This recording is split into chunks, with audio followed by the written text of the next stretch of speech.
everyone. Welcome back to Common Ground North Dakota podcast. We just finished a conversation with Sugarbeet farmer Scott Krogstad. Yes, from Hatton, North Dakota. Yes, your old neighbor. I know.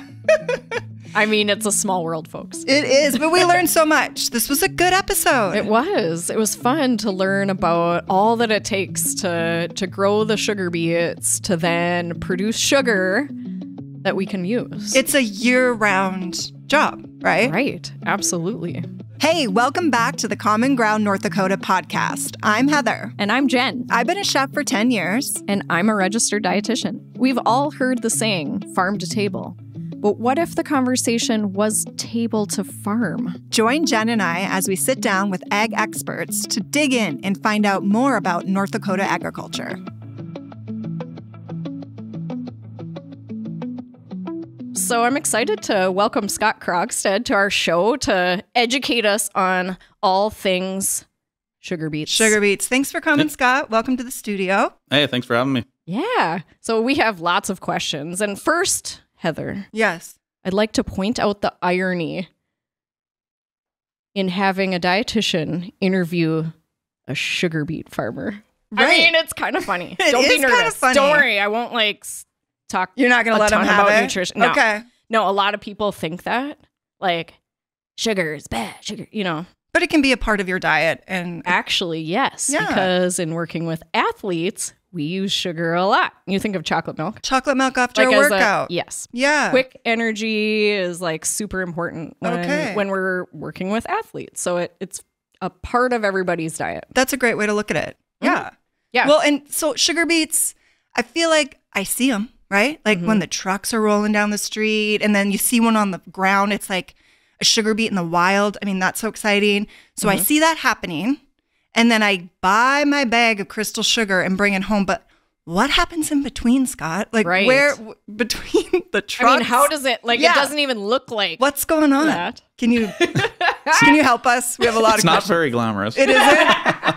No, First, maybe tell us a little bit about your story, and then we Yes. can get there. sure. Yeah, I grew up on a farm in Hatton, Hatton, okay. North Dakota. Family farm, been around for generations. There's the section that we have our main farm at. There was a sod house where the original Oh, crops did. wow. So, and that story's pretty common in farms. But anyhow, I've been around for a long time. I worked off the farm in ag retail for about 11 years, and then came back to the farm. And So did you know you'd eventually come back to farming, or you weren't sure? I think it was always something I wanted to do, but you know, the opportunity to be there. When I graduated from college, there was it was my dad and two of his brothers were farming, and I had a cousin and my brother were all farming. So Oh, wow. Kind of a full house? Yeah. Okay. So I knew when I got my degree that I was going to have to find something Yeah. Sure. Yeah. that I was happy doing. And once you get in that realm and you're going down that path, that's kind of where you stick with it. It's like, well, I like this and I'm happy. But the opportunity came up for me to come back to the farm, and I was more than happy to do go? it. Yeah. Okay. Yeah. Fun. So and that's kind of evolved from there. But Cool. So planning going into sugar beets, right? Like, so when do you know that you're gonna, or do you already know like what, I guess, acres? Is that what we Yeah, call so them? every year, is it kind of the same game plan for you? yeah, so we grow sugar beets for a company called American Crystal Sugar, and it's farmer owned. The farmers own the company. Okay. Oh, But- did not know that. You're allowed to grow. The company tells you ahead of time, like in March, they'll tell us you're allowed to grow this many acres based on the shares that you own. Okay. And that changes a little bit, but it's pretty consistent. Okay. So do you ever up your shares, or is that a thing? Yep. Okay. Yeah, that's always a possibility. If someone's willing to sell their shares, Okay. you're willing to buy, then obviously you have to come. You have to wait till someone sells to buy. So there's Yeah. only Okay. a certain number. See, here we are again in this business side of farming that is so interesting to So me. like For sure. I can grow as much wheat next year as I want, Yeah. or as much corn as I want. Yeah. But But the sugar beets it's a closed co-op Okay. is the term used, that you can't just start Grow growing sugar. beets just because you want to. You So have to when have did your family get shares. in with Yeah. crystal sugar? We started growing. I was in high school when we started growing them. It was one of those deals. We weren't growing beets at the time. You have to have the right land. And obviously, it's a very labor-intensive crop.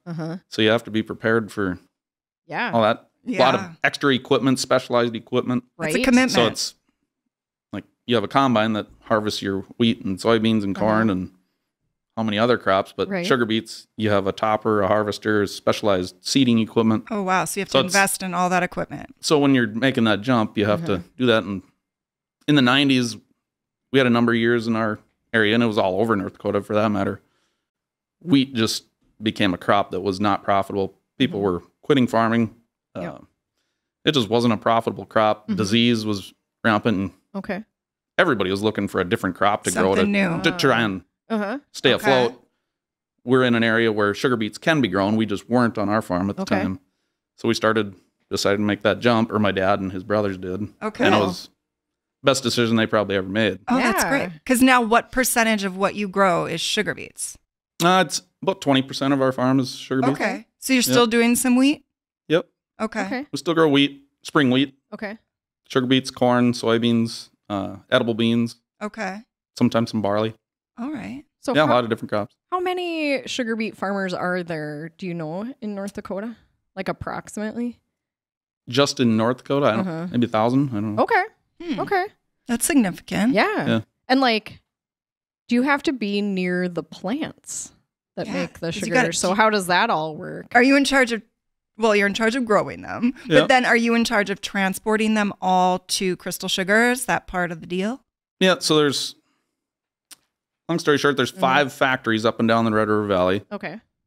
Most of the beets that we grow end up at the Hillsboro factory, which from our farm is 35 miles. Okay. Then each factory has receiving stations, they're called. Okay. So it's a piling site that might be 5, 10, maybe 20 miles from the factory. And if you're close to one of those, you're contracted to deliver to one of the receiving stations. And okay.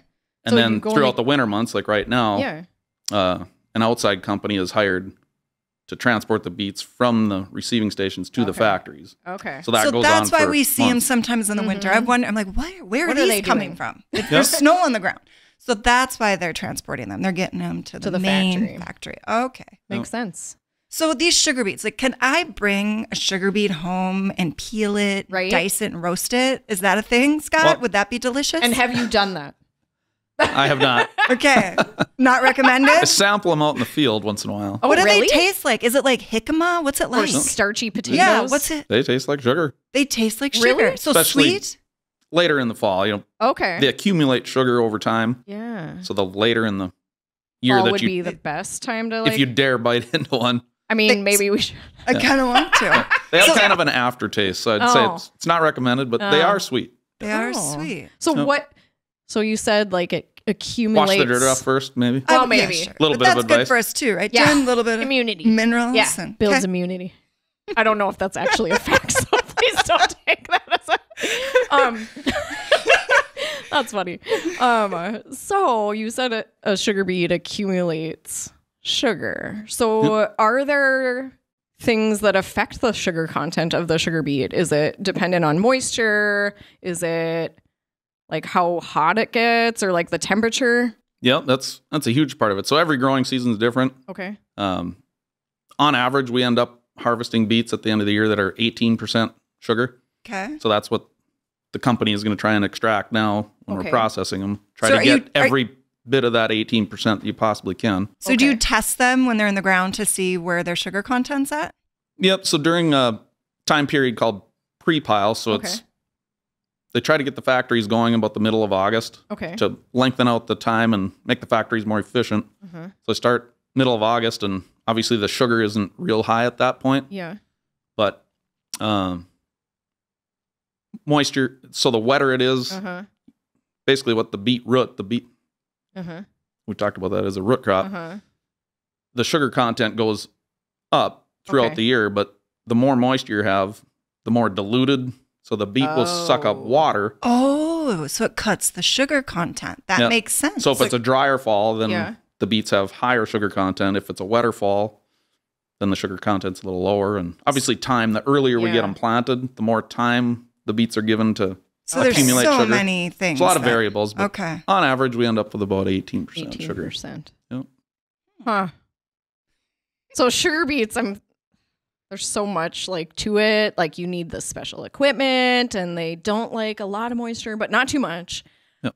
The temperature, and you talked about like pre-pile and like this time, like they're really high maintenance. They sound finicky to me.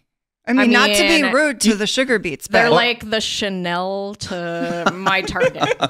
But you want to grow them because they're profitable? Is that the reason? Yeah, I think there's lots of reason to grow Sugarbeets. It's a lot of extra work compared to growing other crops, so it has to be profitable, and it has been. It's been fairly consistent over time. Okay. But another thing the beets are good for, what they've helped on our farm, some of our poorer ground that isn't drained as well. Okay. The salts are higher and all kinds of different things, but they remove a lot of water, so I say they're a poor man's drain tile. Oh. So if you have some wetter ground that isn't growing other crops very well, we found over time if you grow Sugarbeets in your rotation that they actually improve the poorer soils on our farm. Nice. That's super interesting. So then you can plant something else there once the Sugarbeets kind of fix the soil? Yep. Okay. Yep. That's really neat. I had no idea. Soil health, I've learned, is a big deal. Right. Yes. Like mineral content. What else did we learn? Minerals, moisture. And the rotation. Drainage, rotation. Right. Yeah. Yeah, so like I think it's at least 95% of the Sugarbeet acres are planted following wheat. Okay. Wheat is predominant, and there's lots of reasons. We won't get into all of them, but why wheat as the crop prior to the Sugarbeet crop is important, but for disease control and Wow. Really cool. Oh my goodness. So many questions. So on your family farm, who's working with you now? Like who's farming with you? Me and my brother are partners. We have Krogstad Brothers is our farm partnership name. My dad still helps out. We have some hired men, and your dad's giving you advice, or what's he doing? Is he still? Do you want to say he's in Arizona right now? Okay, nice. That's nice. I love enjoying life. Yep. Oh, that's great. But I bet like that just brings him a lot of pride to have you guys working on the farm. Oh, for sure. Yeah, and just like kind of continuing that family legacy, I feel like, and that I feel like we have gotten with a lot of our guests. It's like that carrying on that important family legacy, and you have a lot of pride in your farms. You talked about like, hey, it's been in our family generations. There was a sod house. I think that story behind it is really interesting, and I think it's important to carry on that. Yeah, it's a legacy. Yeah, and absolutely. I guess I maybe thought it would be, if you're born into this family farm, maybe some pressure to become a farmer, but you didn't feel that. Never. Something you wanted to do. I don't ever remember my dad saying, you have to do this. Or it was, it totally left it up to us. And it was just one of those things that once you do it, you learn to love it. Right. Yeah, absolutely. And I'm sure there are aspects. What's your favorite aspect of farming just in general? Favorite part of the year, is definitely harvest. And Sugarbeet harvest is probably top of mind. Just awesome. The excitement of it? The smell, when Sugarbeets get topped and harvested, when you're out in the field, it's just a different smell. It sounds weird, but maybe there should be a Sugarbeet harvest candle so we can all smell it, Scott. That's a great idea. Yeah, it'd be a good gift idea. You work on that. Farmers will buy it. I know. I'll work on that. Sugarbeet topping. I feel like harvest, we all, like in the community too, like when it's harvest time, we all know, right? Yep. Beet harvest. Trucks start going. How do you get people to work for you during that time? Because you need a lot of additional help, right? That's probably one of the biggest challenges we have now is because it takes so many people. Just on our farm alone, we have 22, 24 people that are helping us during beet harvest because you need truck. It's a volume crop. You're hauling 25, 30, 35 tons of every acre. And it's all at the same time. So everyone's looking for help at that time. In American Crystal, we hire, most growers grow or harvest 24 hours a day. Wow. So once we start on October 1st with the main campaign, you keep going as long as the weather holds. Yep. You just keep going going 24/7. So you need lots of people and people willing to drive a truck at night. Right. That normally don't drive a truck. Okay, but this is what I need to know more about, Scott. How can they see? It's so dark, and then they're just turning into a field. I mean, now at least we have like GPS and cell phones and all that. Right. That's helpful. But that's really hard to do. Yeah, you got to try and explain to the drivers where the fields are at and mark them and have it lit up and Okay. make sure you can find where you're going and Okay. or have somebody follow somebody that's not familiar with your farm. I would want to follow someone. Follow somebody. Apparently, according to Zach, the most fun job is the beet topper. Oh, tell me about driving the beet topper. So you take off the tops before they're... Yeah, so it's basically a giant mower that removes the leaves of the beet so that the harvester can come and lift the root.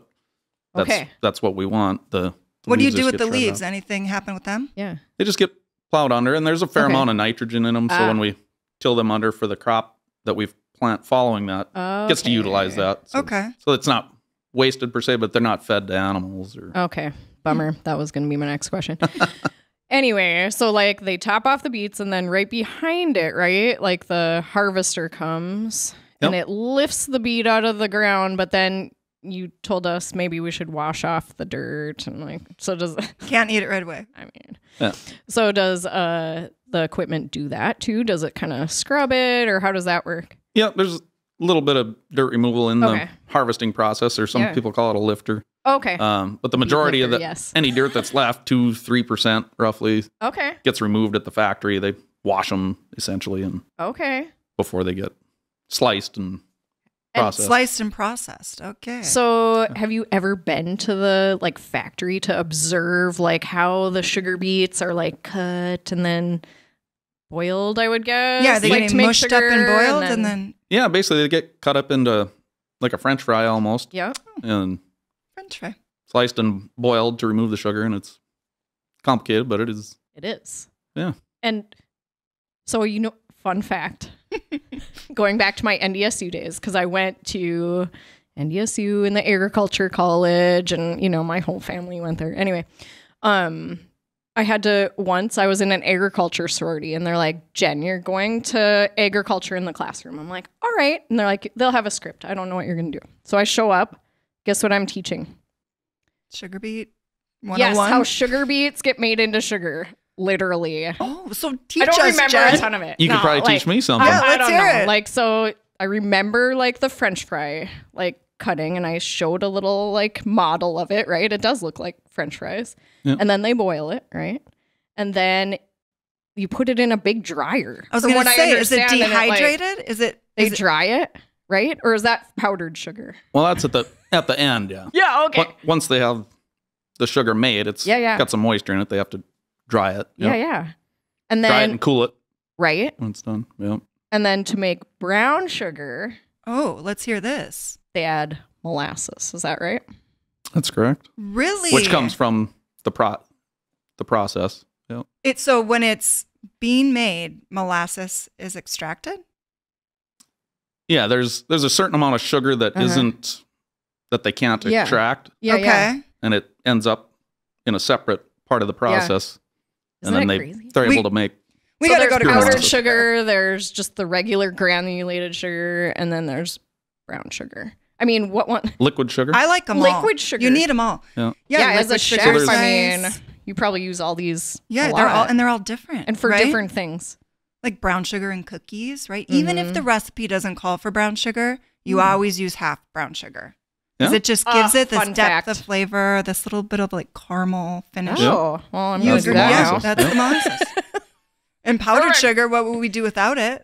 I mean, frosting. Right? Puppy chow. Puppy chow. Yeah, my kids love that. Right? My kids love puppy chow. And you said, so far since you've been growing sugar beets, that it's been a good crop for you. Do you find like the future of sugar is bright? I think so. Mm-hmm. I mean, going all the way back to World War II, I mean, sugar was rationed because people wanted there's so many things that sugar gets used for other than right. Think of sugar, you think of candy, or you think of but other things that could we live without? Yes, but but we don't want to. No, there's a human preference for sweet. I mean, that's what we learn in dietetics. Yeah. I mean, we just do. We prefer sweet over bitter, Mm-hmm. So I think it is definitely needed. Like I mentioned in the beginning, it's important for my athletes to have just that quick sugar. And oftentimes we use like the chocolate milk and those types of products. But yeah, it is important to have. I would never want to get to rationing sugar. No. I mean, I wonder how many pounds of sugar the average American eats. Oh, I that's should a have good probably looked question. at that fact before. I should know, but I don't know. I don't know could either. guess. What No. would your guess be? I think it's around 35 pounds. Yeah, it's a Per lot. person. Something like that. It's a Okay. lot. I wonder too. One more question. So, how far do you feel like American Crystal Sugar distributes products? Do you know? Do they distribute all over the country, world? All over the country. Okay.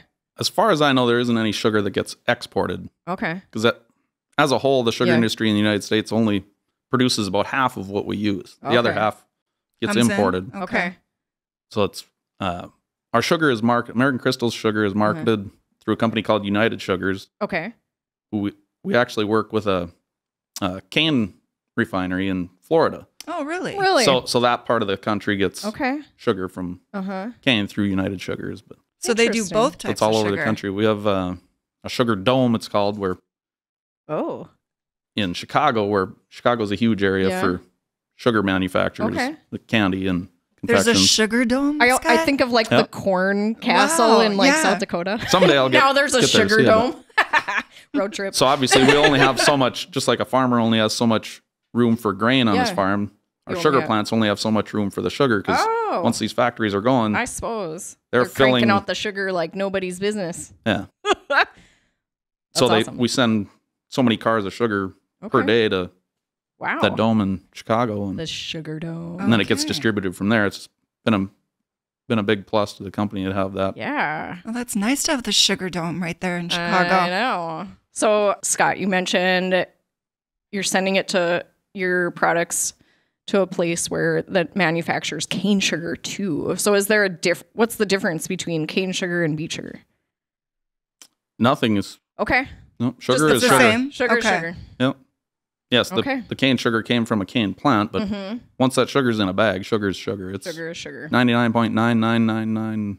But we It's a Percent sugar. disaccharide. we grow sugar beets because cane we can grow Yeah. cane sugar. Sugar cane is a tropical Sure. plant. Too cold here. Yeah. Darn. All right. So it's Florida, Texas, Louisiana grow Cane sugar. Okay. cane sugar. And But if In we the did United a States. side by side taste testing, we wouldn't know the difference. No. okay. Okay. But we should support our local. I always Right? do, right? Yeah, like I same. always want to see the Mhm. crystal sugar. Me too. Mm-hmm. Shop by brand. Yep. I mean, I'm like, because you know your neighbors, and like that's why I do. I'm like, Yeah, yes, absolutely. I'm buying American Crystal. Yes, I'm buying other brands that I know my husband works for their company. Yes. Yeah. And even if it doesn't say crystal sugar on it, Right. there's a pretty good chance it probably came from American Crystal. Okay. That's so cool. But- I love it. Yeah. I love the local tie to it. Me too. I love driving by there and seeing everything that's happening. I don't love the smell. I'm sorry. Yeah, but it doesn't last long, No. right? No, it's like, And you smell of could sugar. offset it with like some cookies or some brownies. Like Yeah, that's what we like- should do. mhm. We should just bake something I know, right? and then fill the air with that. Yep, for sure. Or the candle. Oh yeah, I'm gonna work on that. The I'm all over it. like the air freshener you plug in your car. The smell of beet harvest. Okay, are you ready for halftime? Yes, All of right. course. You're always ready. I love the part of the show. Oh, The corn trophy. So we're doing host halftime. So Scott, we have you ask Heather and I 3 questions. And you're gonna quiz us on our knowledge of sugar beets, which is awesome. It can be something we already talked about, or it can be just random knowledge that you're like, ooh, this would be fun to see what they say. Ask us anything. Challenge us, Scott. And we'll write down the answer, and then you can judge who's the closest. So I'm going to grab the corn trophy for... All right, get that in here. And you'll see Jen's go, names Gadgeter. on it. She won it last time. I did. She's I a did. tough competitor. Corn mean, cob, I why don't you have a beet in there? Well, we could Well, we could Switch replace it up. it. If you Yeah. give me a golden beet, I mean, we totally can. bring one of those in. Corn, first. Corn's all right. I grow corn too. Okay, well, cool. All right, right. Scott, give us your Wha- best questions. So, sugar beets in the Red River Valley were started basically right here on Grand Forks. Okay. What year? Oh. In the Red Seriously? River Valley, what year? Yeah.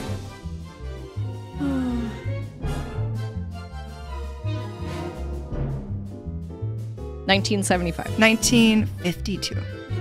You guys are a ways off, but What is it? Heather's closer. Yes! That's what I like to hear. About 1925. 1925. Okay. That's it. I wonder who the first person was. Good for them. Yeah. That I don't know. I bet they're like, what is that weird thing Yeah, that you're let's growing just- in the let's you try- know, like, what is this? What are you doing? Mm-hmm. You know, sometimes the best like business ideas come from like crazy ideas. I'm sure it right? was controversial. I'm sure right? they're like, what's Joe growing in the field over there? Okay, what do we got next? Number All 2. right. What sugar product is mixed with cornstarch?